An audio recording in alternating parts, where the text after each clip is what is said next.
আমার হিসাব নিকাশ সলিড, আমি নিজে অনেক নিজের বিষয় নিয়ে অনেকটা প্রাউড করি, কিন্তু আল্লাহ পাক রব্বুল আলামিন আপনাকে আমাকে জানান দিচ্ছেন ওয়াল আস ইন্নাল ইনসানা লাফি খুস।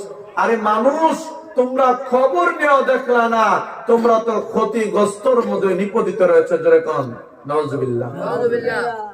আর সেই কোরআনে আল্লাহ পাক রব্বুল আলামিন বলেন জাযাউহুম ইনদা রাব্বিহিম জান্নাতু আদনিন তাজরি মিন তাহতিহাল আনহার। আল্লাহ পাক রব্বুল আলামিন বলেন আমি তাদের প্রতি খুশি, তারাও আমার প্রতি খুশি। জোরে কোন সুবহানাল্লাহ। জিজ্ঞাসিলে মাওলা উত্তর করে, আরে তারা কারা, কার কথা আমি বলতে চাচ্ছি, তোমরা কার কথা শুনবা? এখানে দেখতেই মানুষের মতো, তোমার দুইটা হাত তাদের দুইটা হাত, তোমার দুইটা পা তাদের দুইটা পা, তোমার দুইটা ঠোঁট উপরে নিচে, একটা চার আর একটা